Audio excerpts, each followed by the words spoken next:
Seigneur, merci pour ces instants, pour ces quelques mots que tu vas nous donner d'entendre. Nous voulons recevoir de toi. Toi qui es capable de nous instruire, nous corriger, nous montrer. Nous bénir, fais-le pour ta gloire.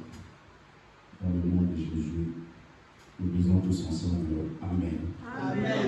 Est-ce qu'on peut acclamer le Seigneur?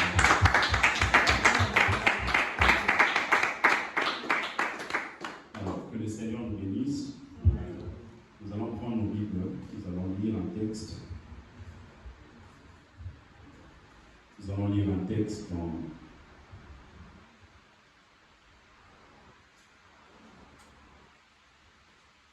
Genèse, chapitre 2, le verset 18. Genèse 2, le verset 18. Et ensuite, on ira 2 Timothée, chapitre 3, le verset 16 et le verset 17.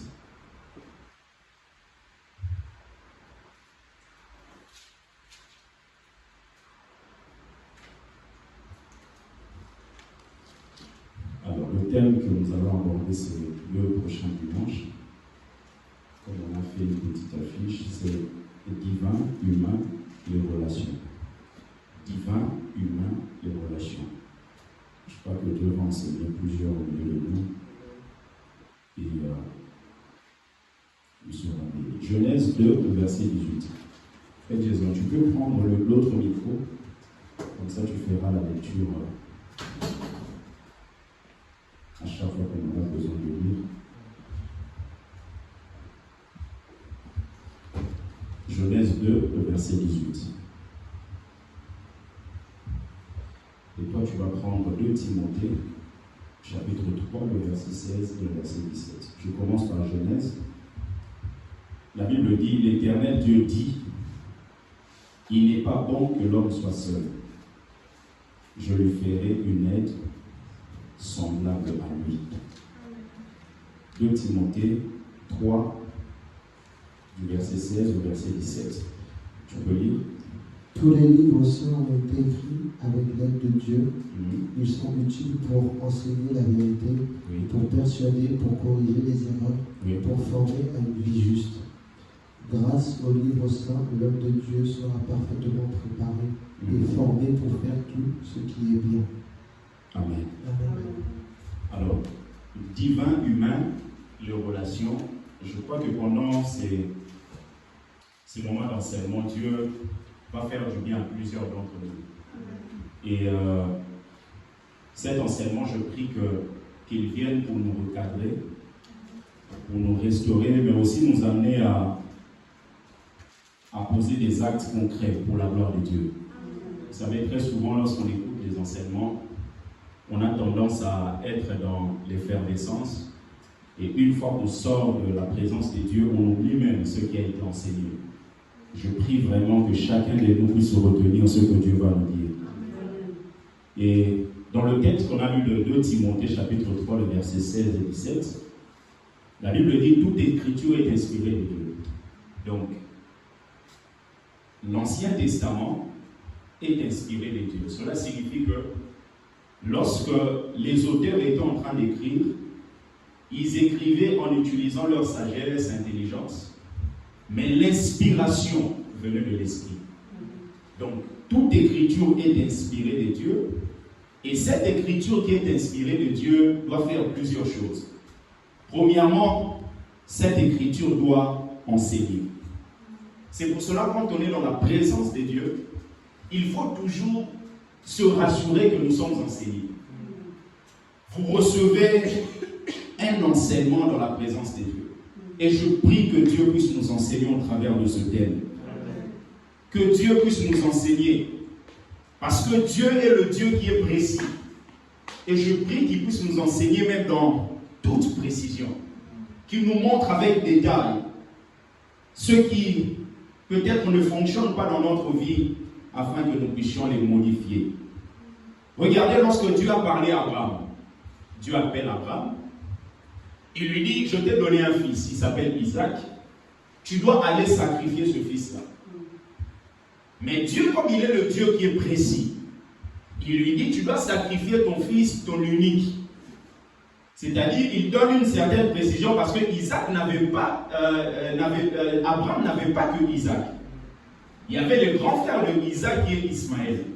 Mais comme le Dieu que nous servons est le Dieu qui est précis, il lui dit ton unique. Comme pour dire, toi-même tu sais, c'est celui dont il s'agit, c'est-à-dire Isaac. Prends-le, va le sacrifier. Il lui dit, tu ne vas pas le sacrifier n'importe où. Tu vas le sacrifier à la montagne, qu'on appelle la montagne de Morija. Donc Dieu est en train de donner une précision. Maintenant, dans la précision de Dieu, il dit Morija. Morija en hébreu signifie le Dieu qui enseigne. C'est-à-dire que Dieu, quand il vous emmène dans un lieu, le but de Dieu, c'est de pouvoir vous enseigner.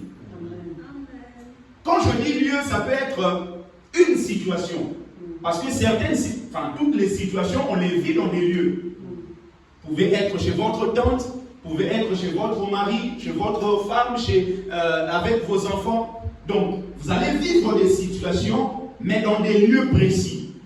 Justement, quand vous êtes enfant de Dieu, Dieu va vous conduire dans des lieux afin qu'au travers de ce que vous allez vivre, vous puissiez être enseigné. C'est pour cela, à chaque fois que vous allez quelque part, bien aimé, posez-vous toujours la question, quel est l'enseignement que Dieu veut me donner?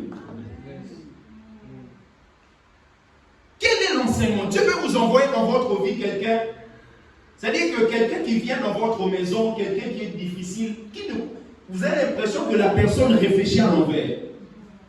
Ne vous dites pas juste que, oh, mais lui là, il est vraiment bizarre. Non. Posez-vous la question aussi pour savoir quel est l'enseignement que Dieu veut que je tire de ça. Peut-être Dieu veut juste travailler votre cœur. Vous emmenez juste à comprendre que vous devez être patient avec les gens.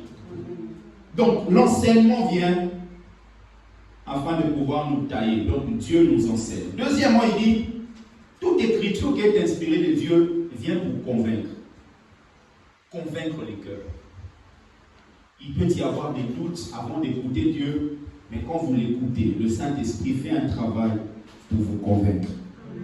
Non seulement il vient pour convaincre, il vient pour corriger.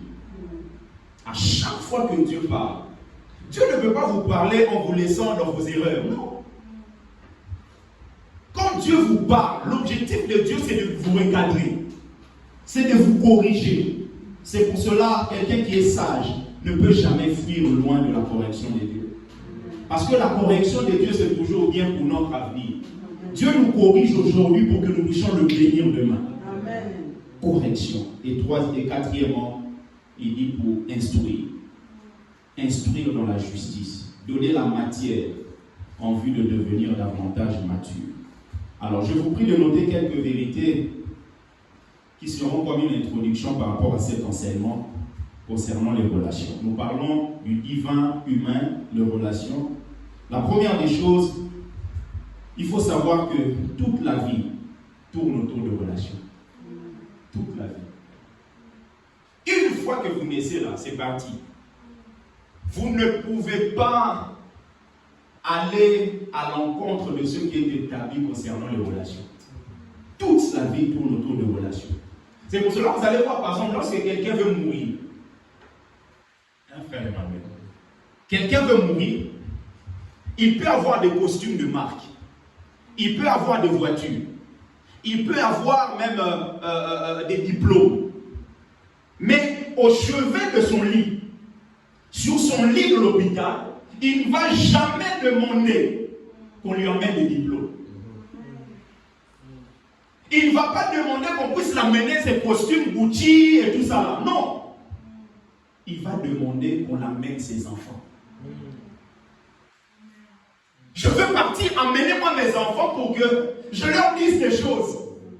Il ne va pas dire ramenez mes costumes, que je leur dise combien je les aime. Non. Et c'est en ce moment-là que l'homme réalise que toute la vie tourne autour de relations. Malheureusement, plusieurs se rendent compte lorsqu'ils sont au lit de l'hôpital. Et il dit, appelle-moi ça, appelle-moi.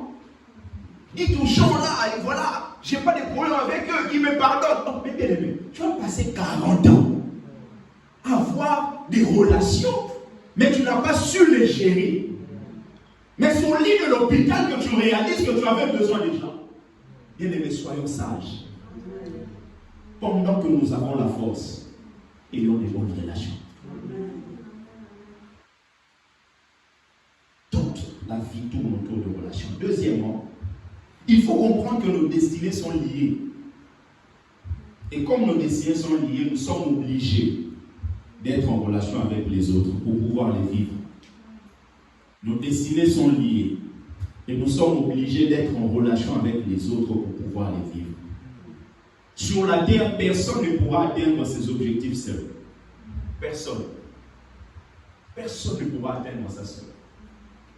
Vous pouvez avoir une intelligence très éblouie. Vous ne pourrez jamais atteindre ça seul. Vous prenez le président de la République, Emmanuel Macron, malgré ses études, malgré son intelligence, il a besoin des gens qui vont commencer à lui dire, vous savez, au niveau de la presse, ça se passe comme ça. Au niveau de l'économie, bien que toi-même, tu as été ministre de l'économie, mais il a besoin d'un conseiller en économie. Même les médecins, il est lui-même médecin, mais il a besoin d'un médecin. Donc, toute la vie tourne autour de relations. Et notre destinée ne peut pas être accomplie aussi longtemps que nous ne sommes pas conscients du fait que nos destinées sont liées. Regardez la vie de Joseph. Joseph, il va en prison et tout ça chez Potiphar et à un moment il va interpréter le rêve de Pharaon. Joseph avait reçu un message dans un rêve. Ça, c'était la destinée de Joseph. Mais la destinée de Joseph ne pouvait pas être accomplie comme ça. La destinée de Joseph était liée à la destinée d'autres personnes. C'est la raison pour laquelle, lorsqu'il a interprété le rêve de Pharaon, en l'interprétant, lui était aussi en train de vivre la réalisation de son rêve. Quelquefois, bien aimé, Dieu va vous emmener dans un lieu pour que vous puissiez interpréter le rêve de quelqu'un. Et en interprétant le rêve de quelqu'un, vous aussi, vous entrez dans votre destinée. David était un homme qu'on appelait un homme puissant. David était puissant pourquoi? Il n'était pas puissant parce que David lui-même était puissant. David était puissant parce qu'il était entouré des hommes puissants. Parce que la force réside aussi dans les relations. On dit l'unité fait la force. L'unité, ça signifie que vous êtes en relation avec des gens. Quelqu'un qui dit non, moi seulement moi-même, bien aimé, c'est quelqu'un qui n'a pas compris.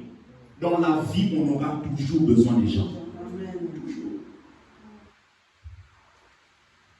Parlons même de l'église, on dit que l'église est un corps.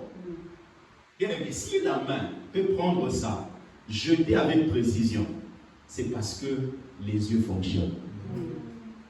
Donc la main ne peut pas se vanter en disant, moi je peux me débrouiller seul. Ok, tu auras des problèmes. Au lieu de prendre la semoule, tu vas prendre l'eau. Au lieu de prendre la semoule, tu vas prendre je ne sais quel objet de l'enfant en bas. Parce que les yeux ne fonctionnent pas. Quand on comprend que nous sommes liés, comme le corps, liés, on comprend que nous avons besoin des gens. Troisièmement, chaque relation basée sur le fait d'attendre ce que l'autre doit donner échouera. Quand vous avez une relation où quelqu'un attend seulement ce que l'autre doit donner, cette relation ne pourra pas aller loin. Et nous avons des relations comme ça égoïstes. Jean chapitre 3, le verset 16 dit, car Dieu a tant aimé le monde qu'il a donné son Fils. Il a aimé, il a donné. L'égoïsme, on le voit. Et des fois même la manipulation dans les relations. Regardez la vie de Saül. Saül était roi. Saül a désobéi et Dieu dit qu'à partir de maintenant, je rejette ça, Saül. J'ai choisi un homme selon mon cœur qui est David. Et David, il était en train au début de servir Saül. Parce qu'à un moment, Saül était agité par les mauvais esprits. Et il fallait chercher quelqu'un qui doit jouer de la harpe afin de pouvoir soulager Saül. Et la personne qui a été trouvée, c'était David. Voyez, David, la Bible déclare qu'il était habile dans ce qu'il faisait. Bien aimé, quand vous êtes habile dans le don que Dieu vous a donné, ça vous permettra d'être cherché quelque part et arriver dans des lieux que vous n'êtes jamais arrivé. C'est pour cela qu'il faut considérer toujours ce que vous faites avec aisance, avec facilité. Il y a d'autres personnes, bien aimé, même pour le piano là, il y a d'autres personnes qui peuvent être là pendant 2 mois, regarder le piano et tout ça. Allez, mais voilà, ça vient en gauche. Mais il y en a d'autres. Il y a des enfants qui ont 8 ans, 9 ans. Ils te jouent des chants. Toi-même, tu dis, mais il était né avec le piano. Directement, le piano ici est sorti comment? Ça veut dire qu'il est à l'aise dans ça. Et en étant à l'aise dans ça, s'il s'applique, c'est possible qu'on l'appelle dans un concert qui peut peut-être être organisé par un État qui est très puissant et être béni à vie à partir de ça. C'est pour cela que c'est important de réaliser et de comprendre que vous avez forcément des points forts. Et ces points forts-là, il faut les travailler pour vous perfectionner dedans. Et David était là, il travaillait avec Saül. Et à un moment, Saül a commencé même à l'aimer. Saül commençait à le prendre et le mettre à sa table. Parce que David était ami avec Jonathan, qui était le fils de Saül. Et finalement, Saül était là, David le servait. Et à un moment, ça dit que Saül commençait à prendre David même comme étant son fils. Ça dit que vous avez une relation entre père et fils. Mais le problème, c'est que dans plusieurs relations comme ça, il y a la manipulation qui vient. Qui vient dans quel sens?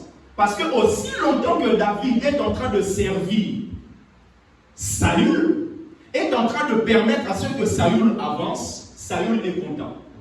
Mais lorsque David essaie d'entrer lui aussi dans sa destinée, Saül s'énerve.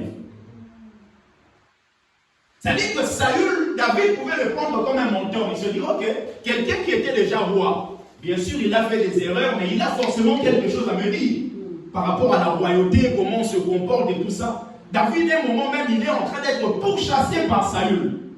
Il est arrivé à un moment, il a même coupé le pan de la robe de Saül. Et à un moment, il a montré à Saül en disant, voilà, j'avais l'occasion de te tuer, mais je ne l'ai pas fait. Quelquefois dans la vie, dans nos relations, on a besoin de justifier devant les gens pour juste prouver à ces gens qu'on les aime. Mais le problème, c'est que ces gens ont déjà pris la décision de pouvoir nous tuer. Il y en a d'autres, quand tu te forces là, bien aimé, c'est un travail perdu. Lui, dans son cœur, c'est déjà arrêté. David, il vient et il dit, mais voilà le bon, je pouvais te tuer. Mais non, c'était déjà arrêté dans le cœur de Saül. Ça ne lui dira plus rien. Bien aimé, dans quel moment appliquer la sagesse et marcher dans la crainte de Dieu. Et finalement, il dit, mon père, ça, David l'appelle mon père. Comment je peux appeler quelqu'un mon père, mais celui-là, il veut me tuer? Il veut me tuer. Il veut me tuer. C'est-à-dire que Saül avait une certaine vision. Mais qu'est-ce qu'il voulait? Il voulait que David travaille pour la réalisation de sa vision. Mais il ne voulait pas que sa vision soit au service de David pour que David puisse réaliser sa destinée. En fait, quand Dieu vous donne des choses, il vous donne ça pour que vous mettiez ça au service des gens. Vous voyez par exemple le ministère, on dit par exemple l'église Amour Éternel. Si l'église Amour Éternel, avec les enseignements, tout ce que nous faisons, l'adoration, n'est plus au service des gens, c'est-à-dire la manipulation est entrée. Parce qu'en ce moment-là, ce sera se servir les gens pour que la vision se réalise. Ce n'est pas comme ça que ça fonctionne. En fait, il faut mettre la vision au service des gens. Maintenant, les gens en question doivent comprendre. Si je suis dans une église, je ne viens pas pour que l'église me serve d'abord. Vous voyez, quand cette relation marche comme ça, il n'y aura que la bénédiction. Parce que la personne se dira, je vais donner de mon talent, je vais donner de mon don, je vais donner de mon argent, je vais donner de mon énergie, de mon temps, afin que la vision évolue. Maintenant, quand vous avez là-bas, quelqu'un qui veut que la vision évolue, ici vous avez la vision qui est au service de cette personne. Les gens ne peuvent qu'être heureux. Mais la manipulation vient lorsque la vision n'est plus au service des gens et que la vision attend juste ce que les gens peuvent donner afin que la vision puisse évoluer. C'est la raison pour laquelle vous allez voir un pasteur, par exemple, il ne va jamais s'occuper de la prospérité spirituelle des gens. Lui, ce qui va lui intéresser, c'est leur argent. Pourquoi? Parce qu'il sait qu'avec l'argent, sa vision va évoluer. Mais les gens là, ils s'en foutent d'eux. Et ça, le problème de Saül. Il voulait juste que David le serve. Mais quand David vient entrer dans sa destinée, il commence à chercher à le tuer. Quatrièmement, comme introduction, Adam était dans un environnement parfait. Mais Dieu a dit, il n'est pas bon que l'homme soit seul. Adam était dans le jardin d'Éden. Comment se fait-il que quelqu'un qui est dans un tel environnement, mais Dieu dit qu'il n'est pas bon qu'il soit seul? Plusieurs fois on enseigne ça pour le mariage. Je crois que ça peut concerner le mariage, ça concerne le mariage, mais ça va au-delà. Ça touche les relations. Parce que Dieu ne veut pas que l'homme soit seul. Jésus, quand il est venu, il n'est pas venu pour marcher seul. Il avait besoin des disciples. Chaque personne sur la terre doit avoir besoin des autres. Il n'est pas bon que l'homme soit seul. D'où l'importance justement des relations. Alors l'enseignement d'aujourd'hui sera basé sur 2 points essentiels. Premièrement, je vais parler de la relation entre le divin et l'humain et de la relation entre les humains. Et ensuite, on verra le processus pour établir certaines relations. Sûrement, on a des relations qui ont été détruites. Il y a des relations qui sont dans des situations chaotiques. Et je crois que c'est la mission de l'Église de pouvoir nous donner des clés spirituelles afin de pouvoir rétablir des relations. Amen.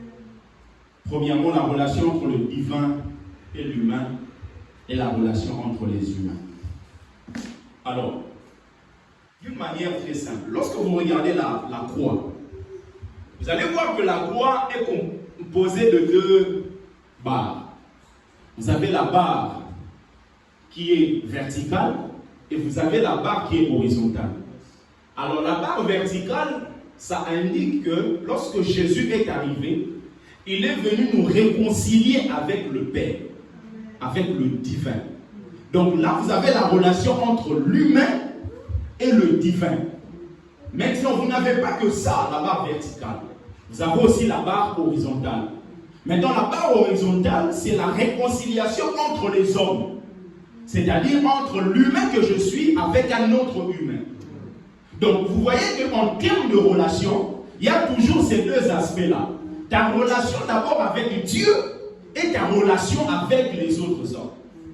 Et c'est important de pouvoir être dans ces relations avec une certaine paix.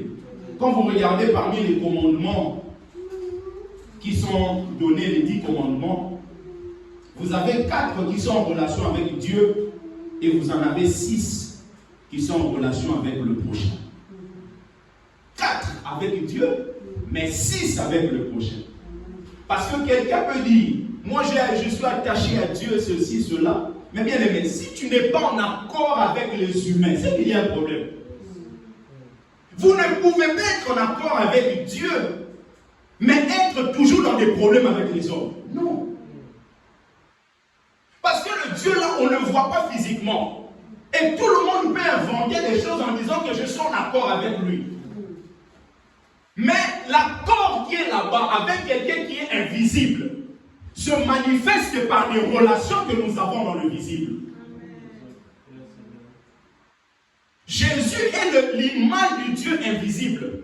Le Dieu qu'on n'a pas vu. Il est venu pour se dévoiler. Donc ta relation avec Dieu que tout le monde ne voit pas doit se dévoiler au travers de relations physiques que tu as. Et c'est important. On ne peut pas être chrétien spirituel et problématique. Non, c'est qu'il y a un problème. Quand tu arrives quelque part, les gens se divisent. Quand tu arrives quelque part, les gens commencent à avoir des problèmes. Bien aimé, à un moment, il faut se remettre en question. Se remettre en question. Et parmi les commandements, on a dit que 4 c'est en relation avec Dieu et 6 avec l'humain, avec le prochain. Mais parmi tous ces commandements, Jésus dit, il y en a 2 qui sont les plus grands. C'est-à-dire qu'il y en a 8 qui peuvent être secondaires, mais il y en a 2 qui sont les principaux. Il dit premièrement, aime ton Dieu de tout ton cœur. Donc c'est premièrement ce qui est vertical. Ta relation avec Dieu. La relation avec les hommes doit être la conséquence de ta relation avec Dieu. Il dit aime Dieu de tout ton cœur. La relation avec le divin. Et ensuite il dit aime ton prochain. C'est-à-dire que vous quittez ce qui est vertical, vous arrivez dans ce qui est horizontal. Donc quand ce qui est vertical fonctionne, ce qui est horizontal ne finira que par fonctionner. C'est très simple. Et ça, c'est l'image de la croix. Plusieurs choses sont importantes. Jésus dit, parmi les 10, il y en a 2 qui sont les plus importants. C'est-à-dire que dans la vie, il y a des choses qui sont importantes. Mais la chose la plus importante, c'est la croix. Parce que quand il dit, avec le divin, c'est le vertical. Avec l'autre prochain, c'est l'horizontal. Directement, vous avez la croix. Il y a des choses à manger, tout ça là, mais la croix, c'est la chose la plus importante. La relation entre le divin et l'humain. C'est dans le sens de la relation, mais aussi de la communion. Vous allez voir que, d'une manière générale, chaque homme a une certaine relation avec Dieu. Pourquoi? Parce que Dieu est le créateur et chaque homme est sa créature.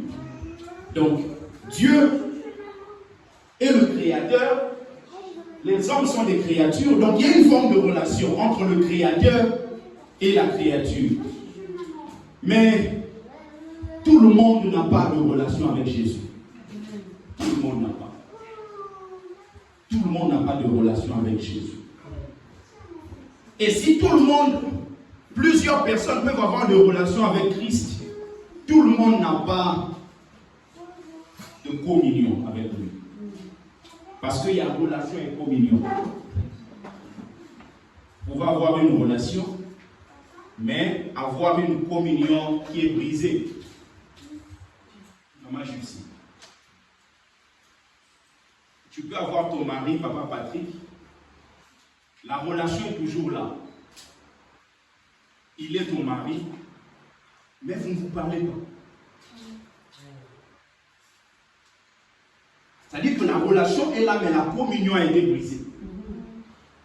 Et ce que Dieu cherche dans cette relation avec le divin, que ça aille au-delà de la relation. Que ce soit la communion. Cette relation avec le divin fonctionne en mesure où l'homme est conscient que Dieu l'aime. Quelquefois, nous sommes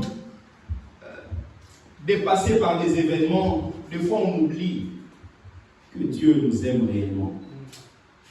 David dit, je bénis l'Éternel car je suis une créature si merveilleuse. Si vous êtes une créature si merveilleuse, c'est parce que Dieu vous aime. 2 Corinthiens chapitre 5, le verset 14 et 15. La Bible dit, car l'amour de Christ nous presse. Parce que nous estimons que si un seul est mort pour tous, tous donc sont morts. Et qu'il est mort pour tous, afin que ceux qui vivent ne vivent plus pour eux-mêmes, mais vivent pour celui qui est mort et ressuscité pour eux.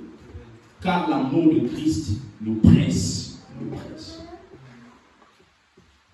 L'amour de Christ. Il est mort pour que nous puissions vivre pour lui. Vivre pour lui, c'est lui donner ce qu'il y a de plus cher en nous.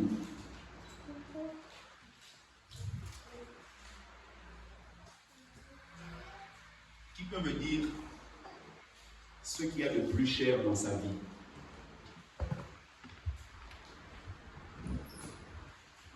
« 2 Corinthiens 5, le verset 15, dit qu'il est mort pour tous, afin que ceux qui vivent ne vivent plus pour eux-mêmes, mais pour celui qui est mort et ressuscité pour eux.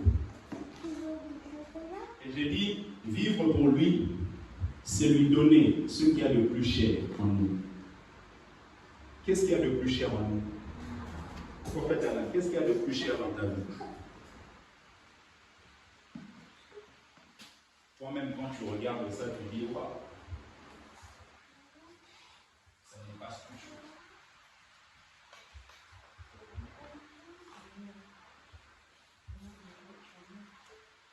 L'amour, oui. L'amour.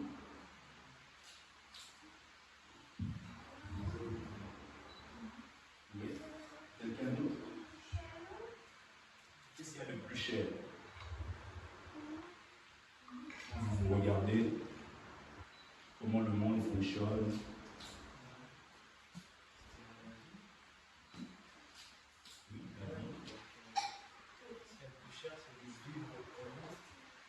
mais d'une manière concrète, c'est-à-dire que ce ne soit pas quelque chose qui est abstrait, d'une manière concrète, c'est-à-dire qu'une fois qu'on finit la prédication ici, pouf, tu commences à l'appliquer.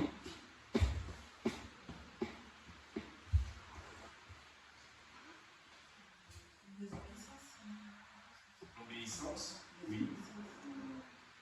L'obéissance. La pratique de la parole. Oui. La pratique de la parole. Ce qu'il y a de plus cher en vous.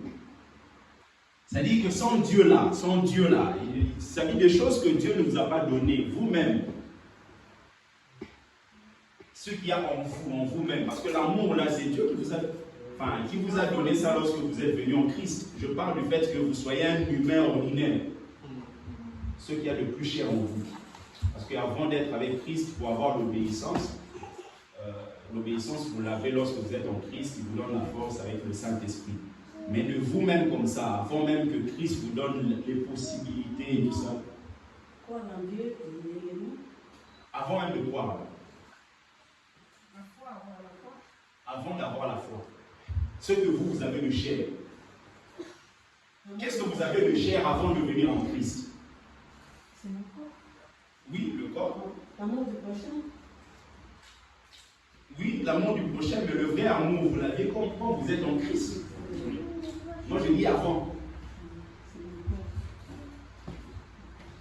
C'est le corps. Tout ce qu'on peut faire. Ouais.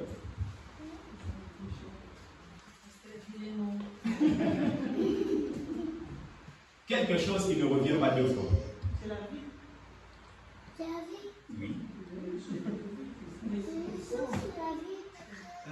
C'est la vie, papa. Quelque chose qui vient, qui passe et qui ne revient pas. Oui, c'est la vie. La souffle de vie. Non, parce que la vie, C'est la vie, papa.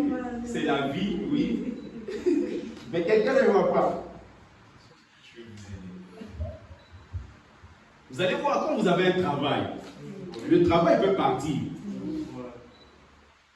Mais vous pouvez avoir un autre travail. Donc ce qu'il y a de plus cher en vous, ce n'est pas le travail. Ce qu'il y a de plus cher en moi et en vous, c'est votre temps.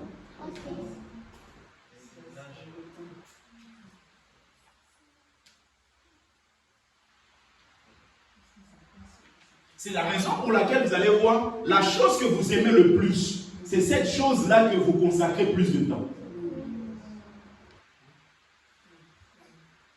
Donc si maintenant vous donnez à Dieu ce qu'il y a le plus cher en vous, le temps, bien aimé, il sera toujours au top par rapport à votre vie. Le temps.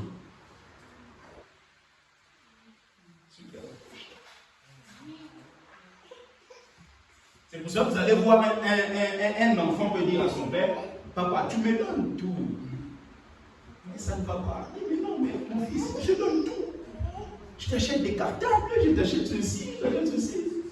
En fait, l'enfant comprend que papa, tu me donnes tout ça là, mais ce n'est pas ce qu'il y a de plus cher en toi. Ce qu'il y a de plus cher en toi, c'est ton temps. Et pareil, même dans un couple, vous allez oh, mais ça ne va pas dans cette maison. Mais comment ça ne va pas? Je bosse, je ramène l'argent, il ne manque rien à manger ici. Et vous allez vous rendre compte que l'homme donne des choses. Mais ce qu'il donne, ce n'est pas ce qu'il y a de plus cher en lui. Il ne donne pas son temps. Et une relation peut aller en avant simplement parce que les gens ont compris que je dois donner ce qu'il y a de plus cher en moi. C'est mon temps. C'est mon temps. Plus vous considérez une chose, plus vous allez consacrer plus de temps. Plus de temps à parler de ça, plus de temps à réfléchir, plus de temps à manipuler certaines choses. La meilleure expression de l'amour, c'est le temps. Si vous voulez connaître les priorités de quelqu'un, regardez ce qu'il fait avec son temps.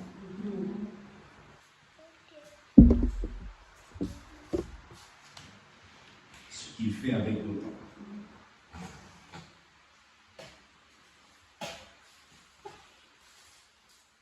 On a dit tout à l'heure la vie, mais il y a toujours une relation parce que votre temps, c'est votre vie.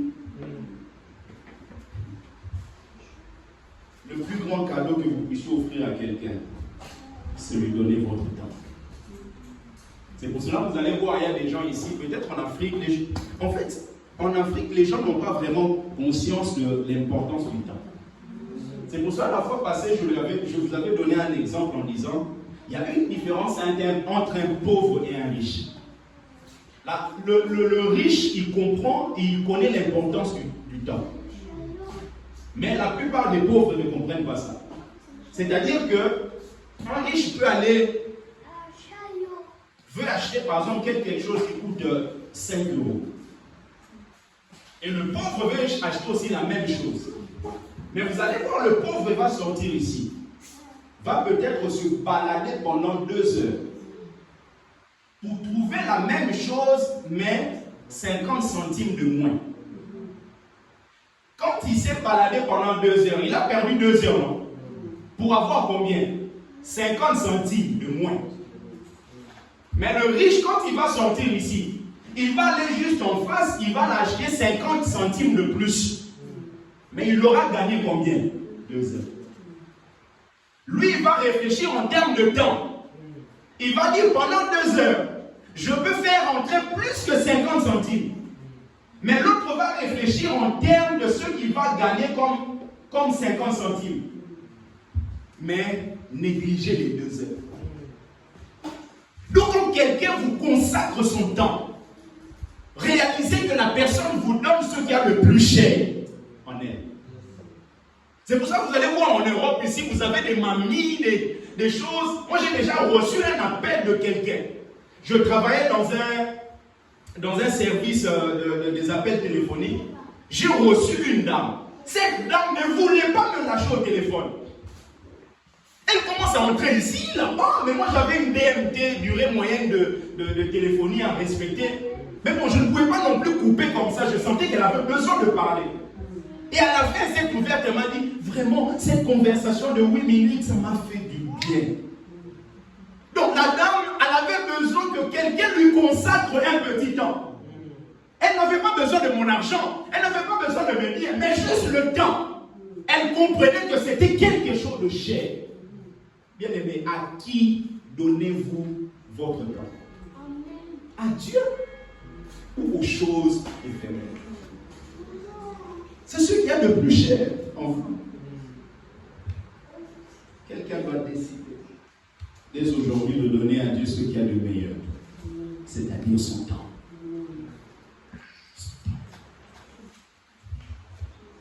La relation avec le divin d'abord, et ensuite avec les autres. Et deuxièmement, nous allons parler de relations avec les autres avant de terminer.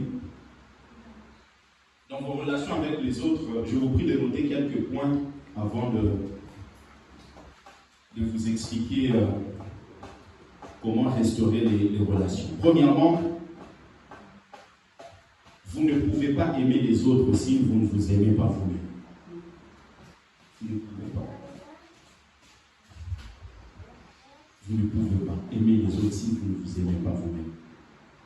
Il y a des gens qui se détestent eux-mêmes. Je n'aime pas ça, je n'aime pas ça, je n'aime pas ça. J'aime pas mon nez, j'aime pas ceci.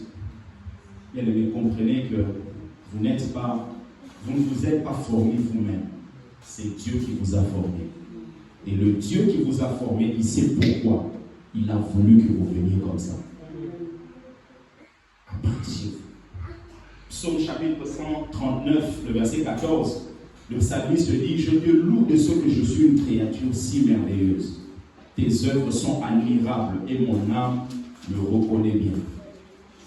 Aimez-vous vous-même avant de pouvoir aimer les autres. Deuxièmement, comprenez dans vos relations avec les autres que les autres sont différents de vous. Les autres ne sont pas forcément comme vous. Et quand vous comprenez que Emmanuel est différent de moi, bien aimé, ça va déjà te permettre d'avancer dans ta manière de gérer tes relations. Que l'autre est différent de moi. Chacun est différent. Parfois, nous ne savons pas comment traiter les autres parce que nous ignorons qu'ils sont différents. Mais comment il peut réfléchir? Il est différent de toi. Il est différent. Comprendre qu'il est différent, bien aimé, c'est important. Et Dieu ne nous a pas appelés pour que nous soyons tous identiques. Parce que la richesse se trouve dans la diversité. Même les jumeaux qui naissent, bien aimés, peuvent avoir pratiquement le même visage, mais ils sont forcément différents. Vous allez voir un jumeau l'un qui est agité, mais l'autre très calme. Moi, ma mère avait des jumelles, mais il y en a une qui était décédée à l'âge de quelques mois seulement. Mais il y en avait une qui était vraiment très claire, celle qui est décédée. Très claire, forte. Mais l'autre, comme ça. Même jusqu'à présent, elle est comme ça. Mince. Très différente. Parce que la richesse se trouve justement dans la diversité. Troisièmement, par rapport à vos relations bien-aimées, ayez vos limites. Quand vous voulez gérer vos relations dans la pensée de Dieu, il faut que chacun de nous ait ses limites. Que je sache que chez mon frère, je ne dois pas faire ça. Chez ma soeur, je ne dois pas aller jusqu'à ce point-là. Chez mon fils, je ne peux pas parler comme ça. Et si on ne comprend pas ça, on va commencer à briser des relations pensant que les autres ne nous aiment pas. Quelquefois, on se ferme comme étant des victimes, alors que c'est notre comportement qui a fait que les gens puissent s'éloigner de nous. Quand vous lisez Proverbe, tu peux lire ça s'il te plaît, frère Jésus. Proverbe 25, le verset 17. Proverbe 25, le verset 17.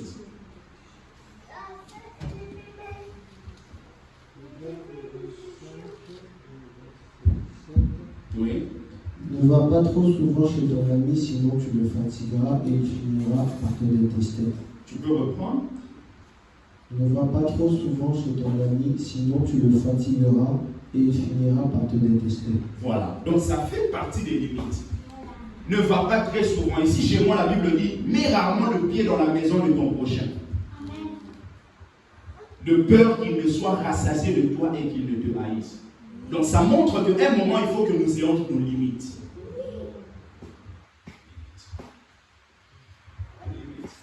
De savoir comment vivre avec les autres. Quelqu'un peut être mon frère, quelqu'un peut être mon cousin. Mais moi, je ne sais pas que la personne est déjà fatiguée de moi. Simplement parce que moi, je n'ai pas de limites par rapport à ma relation avec elle. Ayons nos limites. Quatrièmement, il faut distinguer les lieux pour ne pas briser les relations. Distinguer les lieux. Vous savez, quand vous arrivez à distinguer les lieux, vous allez savoir même comment vous comporter par rapport au lieu. Dans chaque lieu, vous n'aurez pas forcément le même comportement ou la même manière de fonctionner. Imaginons par exemple, vous êtes ami d'Emmanuel Macron. Vous pouvez même avoir un prénom ou un surnom que vous donnez à Emmanuel Macron. Mais lorsque vous êtes parmi les ministres en train de faire le conseil des ministres, c'est quel lieu? Mais ce comportement que vous avez en privé là, vous n'allez jamais l'emmener là, au conseil des ministres. Parce que si vous l'emmenez là, vous commencez à lui appeler, oh non, émou. Et Mou, c'est le surnom que vous lui donniez dans le privé. Vous l'emmenez là où il est dans le conseil de ministres. Bien que lui va continuer à vous aimer, mais il va commencer à vous fuir. Parce qu'il sait qu'au travers de vous, vous allez toujours l'emmener une forme de honte. Il sera mal à l'aise. Il y a des gens comme ça. Quand vous le voyez, vous êtes mal à l'aise. Et il va sortir encore quoi? Vous êtes mal à l'aise avec eux. Bien aimé, ne soyons pas de ceux-là qui mettons mal à l'aise des gens. Vous arrivez dans une maison, tout le monde commence à se poser des questions. Qu'est-ce qu'ils vont encore sortir? Donc, d'où il faut distinguer des lieux.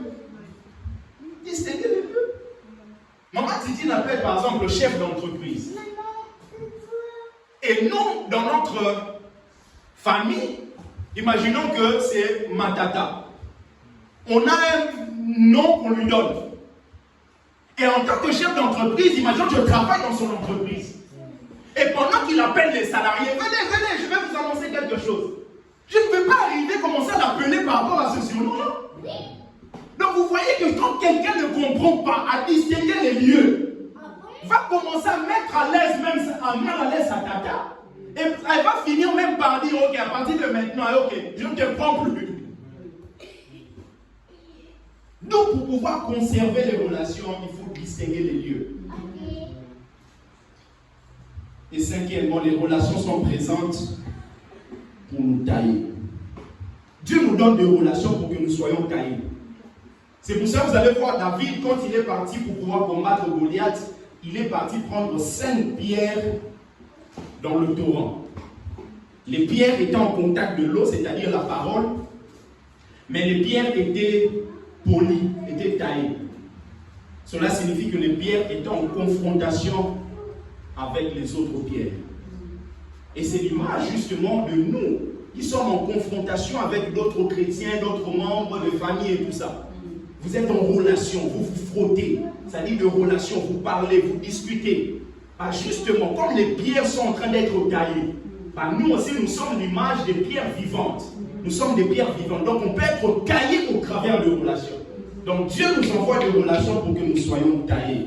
Sixièmement, la relation avec les autres est une école. Est une école. Premièrement, c'est la relation qu'on a avec Dieu. Dieu nous instruit. Il nous apprend. Il nous apprend. Et deuxièmement, on a la relation avec l'Église. Et ensuite, on a la relation avec le monde d'une manière générale. D'une manière générale. Et l'amour entre frères est une école qui nous permet de parvenir à aimer tout le monde. Quand Dieu met à votre côté votre frère, votre soeur, c'est pour que vous soyez exercés afin de pouvoir aimer tout le monde. Quand vous lisez par exemple le livre de 2 Pierre, chapitre 1er, le verset 7, vous allez voir dans 2 Pierre, la Bible parle du fait d'ajouter à notre foi la vertu, la connaissance et tout ça. La Bible dit à la piété l'amour fraternel et à l'amour fraternel la charité. C'est-à-dire à l'amour entre frères, l'amour divin. C'est-à-dire que ça va d'une manière crescendo. Dieu vous met dans votre famille, dans un cadre bien restreint, pour que vous puissiez manifester l'amour, aimer des gens qui vous ressemblent davantage. En fait, Dieu fonctionne comme ça. Il vous permet d'être avec des gens qui vous ressemblent davantage, afin de pouvoir, une fois que vous appliquez l'amour là, vous quittez ce lieu-là pour pouvoir l'appliquer dans la vie des gens qui vous ressemblent un peu moins. Et ensuite, quand vous quittez là, vous allez encore sur des gens vraiment, il n'y a même pas de ressemblance.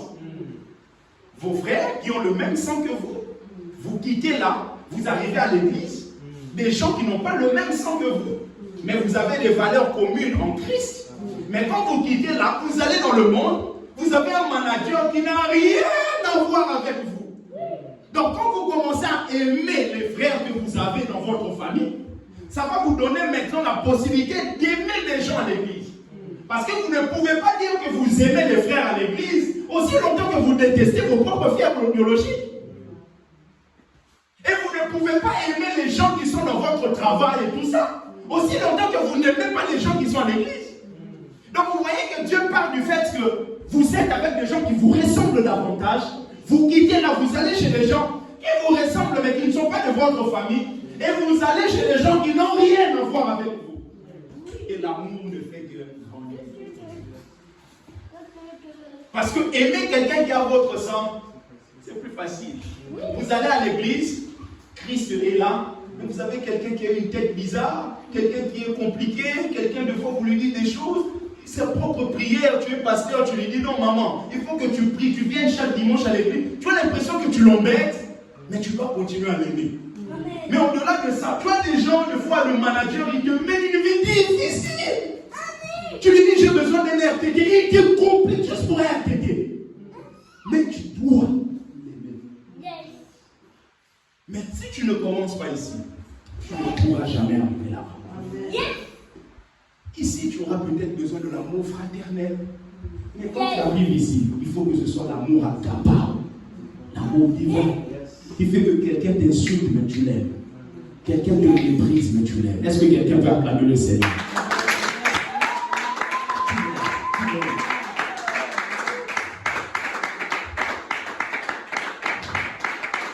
Alléluia.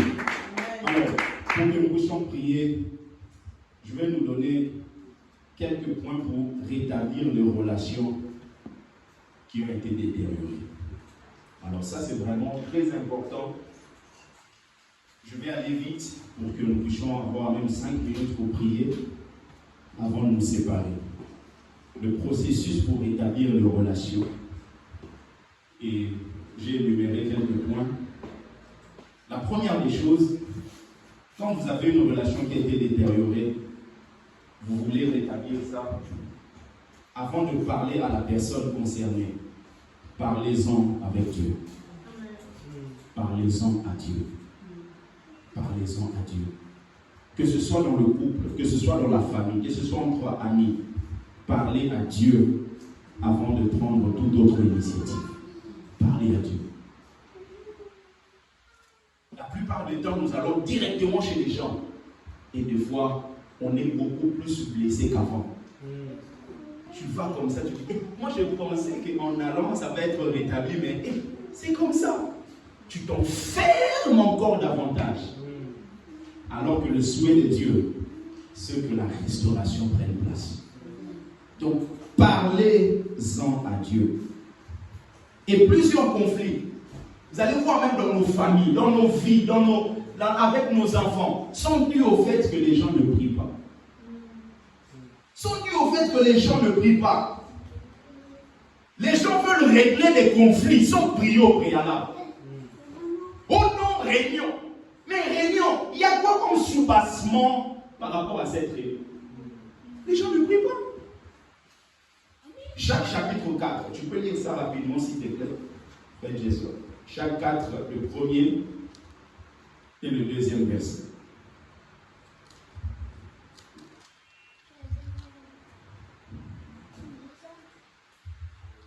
Jacques.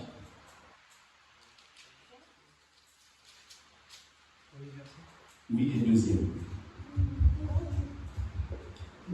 Jacques 4, le premier verset et le deuxième verset. D'où viennent les disputes?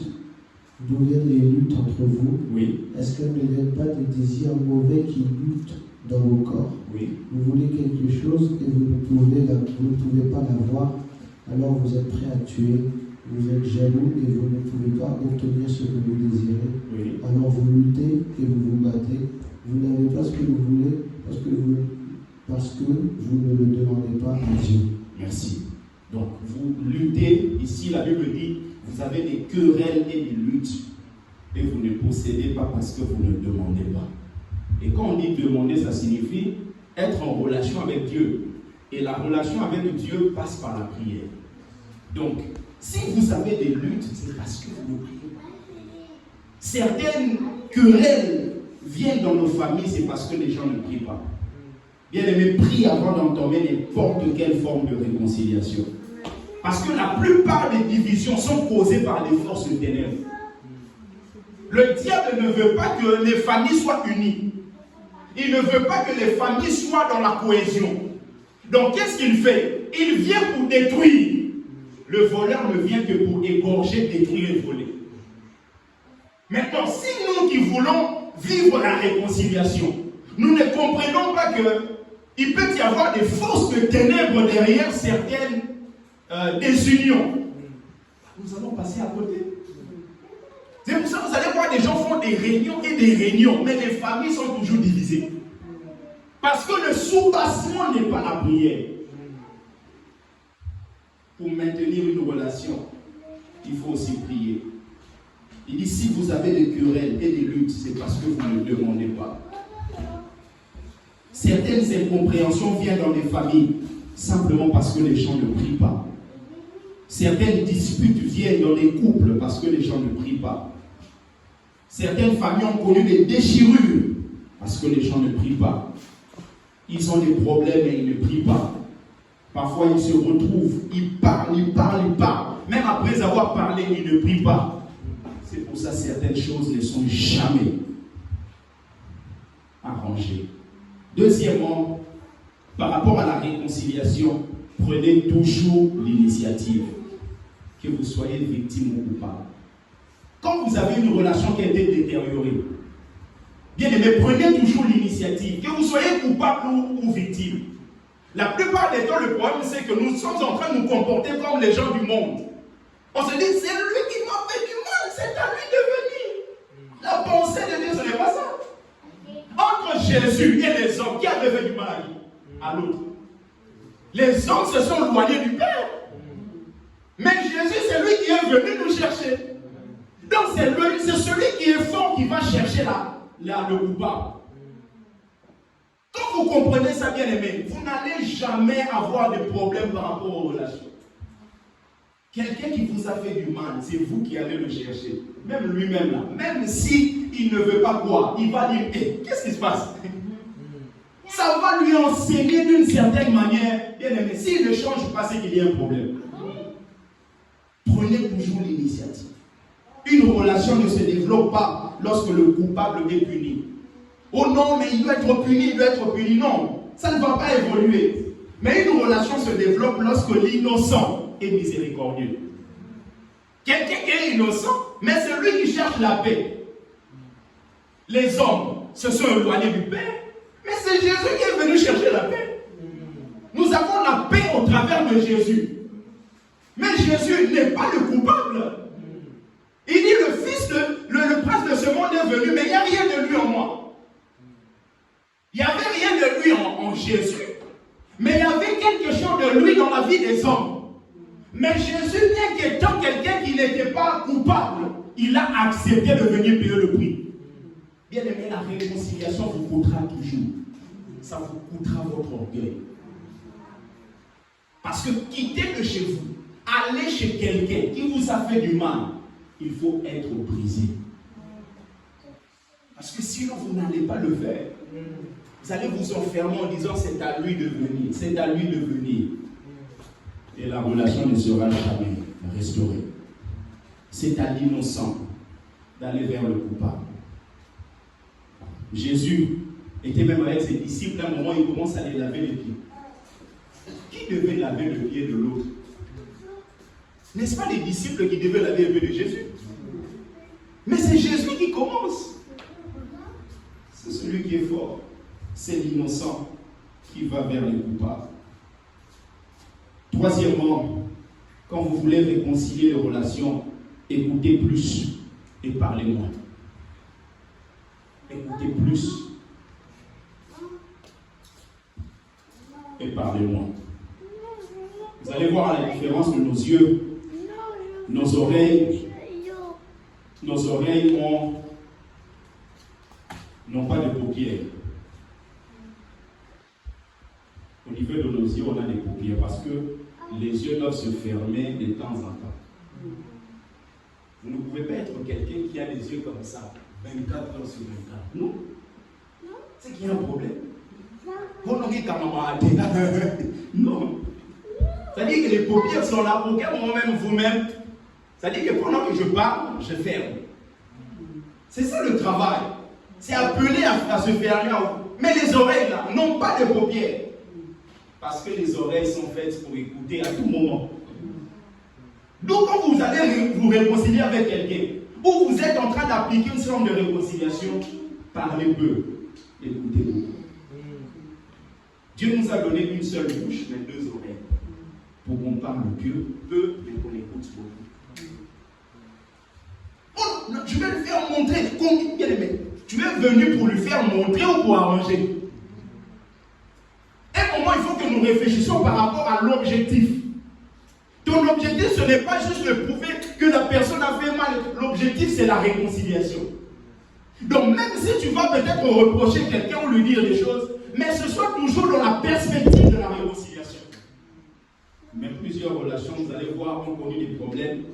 Mais lorsqu'on veut réconcilier, ça devient encore beaucoup plus grave qu'avant. Parce que les gens ne viennent pas dans l'objectif de pouvoir restaurer, mais pour montrer à l'autre qu'il a mal fait. Montrer à l'autre que vous comprenez, même si vous n'êtes pas d'accord.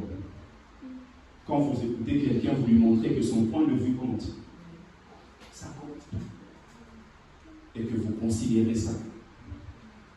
Plusieurs fois, on essaie de rétablir des relations, mais nous montrons aux gens que la relation n'est pas vraiment la chose la plus importante. Quand vous voulez rétablir avec quelqu'un, montrez à la personne que la relation que vous avez avec elle compte. Mais non, tu vois, et même si tu n'es pas dans ma vie, qu'est-ce qui va changer? C'est-à-dire que tu montres déjà à la personne que ça ne compte pas. Alors, la restauration n'a pas sa place. Quand tu montres à Jason que Jason, vraiment être avec toi, ça compte pour moi, tes conseils, ce que tu es, tout ça.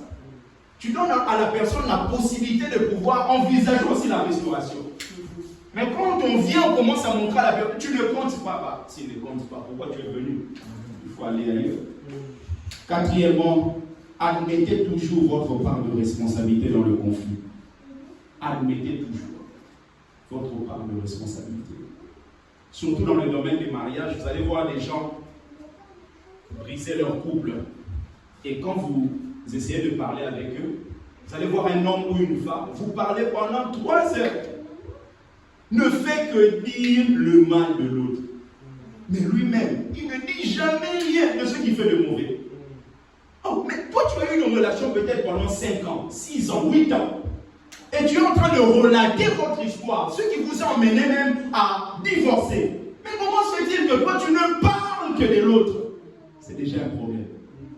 Admettez votre responsabilité.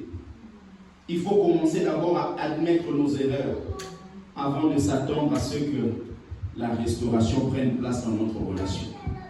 Matthieu chapitre 7, le verset 5, la Bible dit: hypocrite, ôte premièrement la poutre de ton œil, et alors tu verras comment ôter la paille de l'œil de ton frère. Ôte d'abord. Ôte d'abord. Ne vous excusez pas. Quand vous allez vous réconcilier avec des gens, oh non, je m'excuse. Non, on ne s'excuse pas soi-même. On demande pardon. Oh, je m'excuse. Non.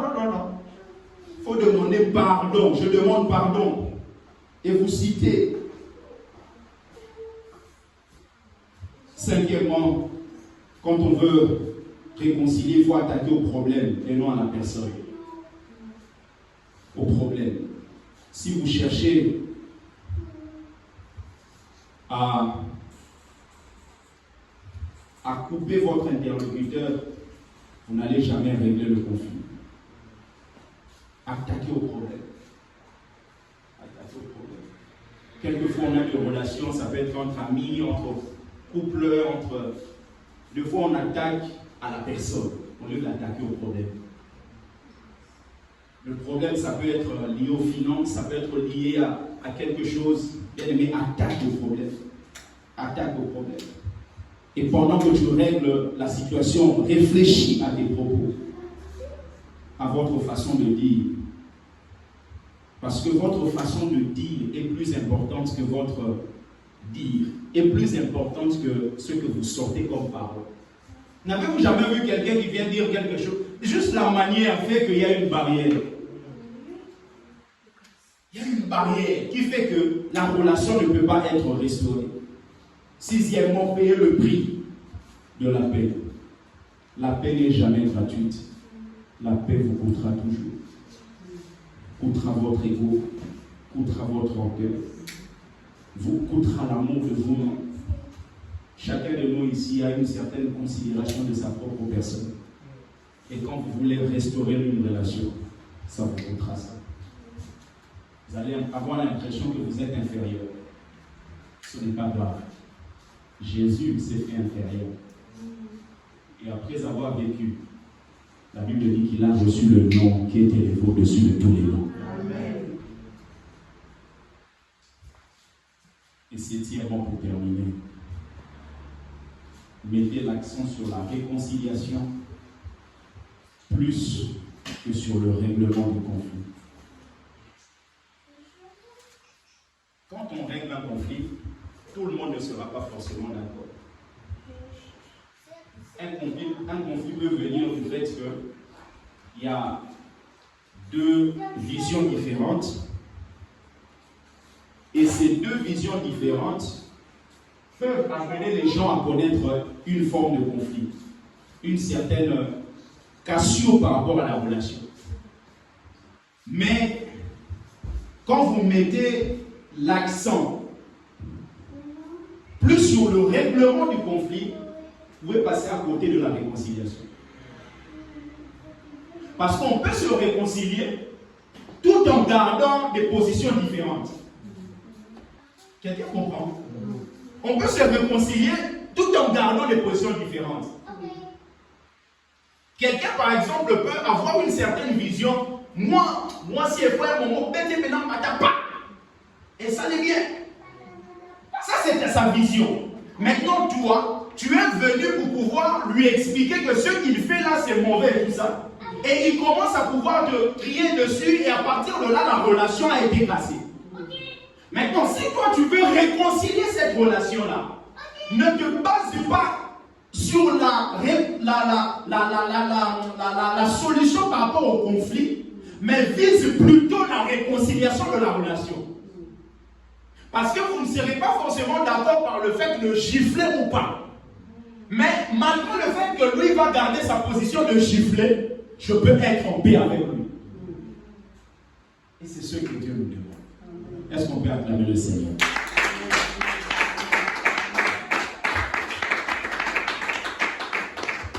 Si on peut se mettre debout, s'il vous plaît, on va prier.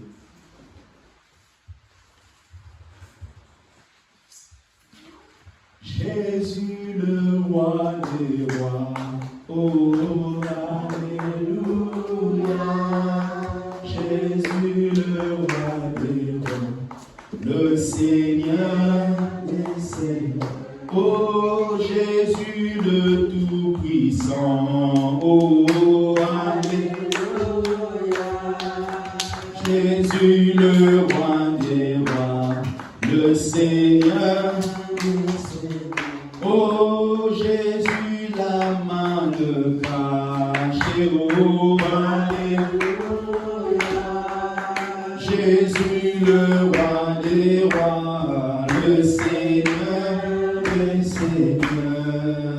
Comment ne pas t'adorer Jésus, alléluia.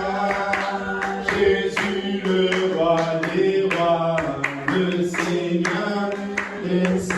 J'aimerais que quelqu'un puisse prier, que tu dises à Dieu, Seigneur, merci pour ta parole. J'aimerais qu'on bénisse Dieu pour ce message.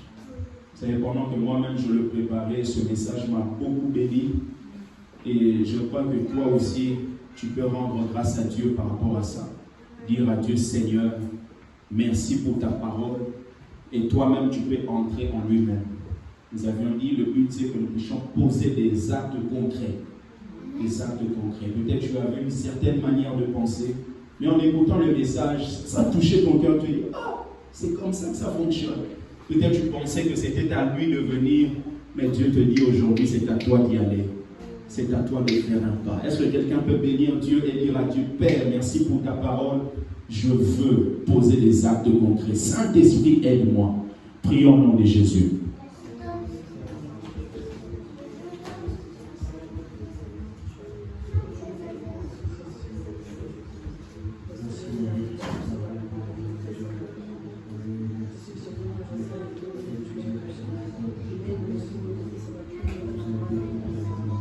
Père, nous avons posé des actes concrets, Seigneur.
essaie de réfléchir. Tu as 24 heures. Combien d'heures tu donnes à Dieu au-delà de ton travail? Si tu enlèves 7 heures du travail, combien d'heures tu te consacres au Seigneur? Combien d'heures tu te consacres à passer du temps avec Dieu? Est-ce que tu peux dire à Dieu, Seigneur, je vais te donner ce qu'il y a de plus cher dans ma vie? Le plus cher dans ma vie. Le plus cher dans ma vie. Le plus cher dans ma vie. Le plus cher dans ma vie. Le plus cher dans ma vie. Le plus cher dans ma vie. Le plus cher dans ma vie. Le plus cher dans ma vie. Je donne ce qu'il y a de plus cher dans ma vie. Le plus cher dans ma vie. Le plus cher dans ma vie. Je donne ce qu'il y a de plus cher. Le plus cher dans ma vie. Le plus cher dans ma vie, je donne ce qu'il y a de plus cher. Le plus cher, c'est ce qu'il y a de plus cher. Le plus cher. Donnez ce qu'il y a de plus cher, Jésus. Donnez ce qu'il y a de plus cher, Jésus. Donnez ce qu'il y a de plus cher, mon Dieu. Donnez ce qu'il y a de plus cher, Père. Ce qu'il y a de plus cher, Jésus. Ce qu'il y a de plus cher, mon Dieu. Donnez ce qu'il y a de plus cher, Papa. Donnez ce qu'il y a de plus cher, Éternel. Donnez ce qu'il y a de plus cher, mon Dieu de grâce. Ce qu'il y a de plus cher dans ma vie. Le plus cher, Seigneur. Le plus cher, Seigneur. Le plus cher, Jésus. Le plus cher, Seigneur. Le plus cher, Seigneur. Le plus cher, éternel Dieu. Le plus cher. Merci, Seigneur. Toi qui es le Dieu qui nous a parlé, te bénissons, Seigneur. Merci parce que nous croyons que la réconciliation est possible. Seigneur, merci pour ta parole. Tu donnes aux gens des bénédictions. Et les bénédictions, ce sont des hommes et des femmes. Nous voulons être en bon terme avec ceux que tu as mis à nos côtés. Seigneur, s'il n'y avait pas, Yahweh, cette paix au niveau de nos relations avec les membres de nos familles, Yahweh, Père, à partir de maintenant, que ton esprit nous donne la force de faire ce pas, d'aller, peut-être, et ça nous coûtera notre ego, ça nous coûtera notre personne, mais nous croyons que c'est plus important. C'est plus important. Lorsqu'on ira, les gens peuvent nous appeler des faibles, mais nous croyons que nous serons forts à tes yeux. Béni sois-tu. Cet enseignement fait nous grâce de continuer de terminer ça le dimanche prochain pour ta gloire. Au nom de Jésus. Nous avons ainsi prié, nous disons Amen. Est-ce qu'on peut acclamer le Seigneur?